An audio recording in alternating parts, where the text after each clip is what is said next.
So let's get straight to the point.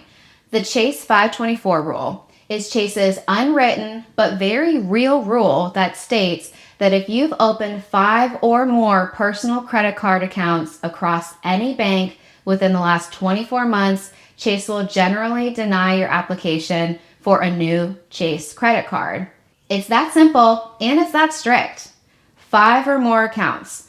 This means that if you open a 5th personal credit card in 24 months, then you're done. Now, personal credit card accounts. This is key. We'll talk more about what counts. And across any bank. This is super important. It's not just Chase cards. If you open cards with Capital One, Amex, Wells Fargo, etc., they all count towards your 524 tally. Within the last 24 months. It's a rolling window. An account falls off your 524 count once it's been more than 24 months. This rule applies to all of Chase's popular credit cards like the Chase Sapphire Preferred, Sapphire Reserve, Freedom Flex, and Freedom Unlimited, as well as their many co-branded airline and hotel cards. You might be thinking, why do I care about one bank's rule? Well, Chase Ultimate Rewards points are considered some of the most valuable points out there. They're incredibly flexible, have amazing transfer partners like World of Hyatt for luxury hotel stays or United Airlines for flights, and they generally offer great value. The only other transferable currency that transfers to Hyatt is Bilt, and Bilt points are usually a lot harder to earn in comparison to Chase Ultimate Rewards. If you go over 524, you essentially lock yourself out of this fantastic ecosystem for potentially months or even years until your older accounts fall off of your 24-month count. Many travel hackers prioritize getting key Chase cards first while they're under 524 because once you're over, then you have to wait out the clock before you can get more Chase cards. It's about strategic planning. You don't want to get denied for the card that you really want just because you haphazardly opened other cards without thinking. And if you're ready to apply for a new Chase card right now, you'll find my referral links to popular Chase credit cards in the description below. So what counts towards your 524 status? This is where it can get a little tricky, so pay close attention. Here's what definitely counts. Personal credit cards from any bank. This is a big one. If you open a personal credit card account, whether it's from Chase, Amex, Capital One, Citi, Bank of America, Discover, Wells Fargo, whatever, it will show up on your personal credit report and count towards your 524 status. Also, store credit cards. Store-specific cards from department stores or other retailers are actually personal credit cards, and they will count. Authorized user accounts. Usually they don't count against you, but it kind of depends. So if you're added as an authorized user on someone else's credit card account, that account will show up on your credit report. However, Chase generally looks past these. So if you get denied because of an authorized user account, you can call the Chase reconsideration line and explain that you're just an authorized user, you're not personally responsible for that account, and then they can overturn the decision and approve you if you were denied because of 524. So technically, AU accounts don't count against your 524. Business credit cards from select issuers that do report to your personal credit. Okay, so this is like a key nuance. So while the majority of business cards don't hit your personal credit, some issuers do report their business cards to your personal credit report. So this includes TD Bank, Discover, and some Capital One business cards. So if a business card from these banks shows up on your personal credit report, it will count towards your 524 status. The general rule of thumb is that if it's a personal credit card that reports on your personal credit report, then it counts. And remember, some business cards from certain banks do appear there. Now, here's the good news. What doesn't count, allowing you to bypass the rules more easily? Most business credit cards from other banks. This is a huge loophole for many travel hackers. Business credit cards from issuers like American Express, Citi, and Bank of America, among others, generally do not report to your personal credit report. And since Chase can't see these basically on your personal report, they don't count towards your 524 limit. This allows savvy individuals to open many business cards for bonuses without affecting your Chase 524 account. Also, loans like auto, mortgage, personal, those aren't credit cards, so they don't count against you. Student loans also don't count. So if you have a legitimate side hustle or business, or even a very small one, opening Chase and non-Chase business credit cards from issuers that don't report to your personal credit report is a fantastic way to earn more welcome bonuses without affecting your 524 status. While most business credit cards from other banks do not count towards your personal 524 count, Chase's own business credit cards are subject to the 524 rule for approval.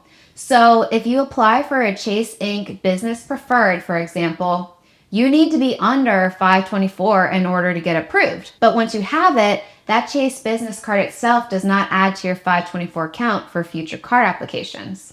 Okay, so you need to know your 524 number. How do you find out where you stand? It's simple. You can check your credit reports or your own reports.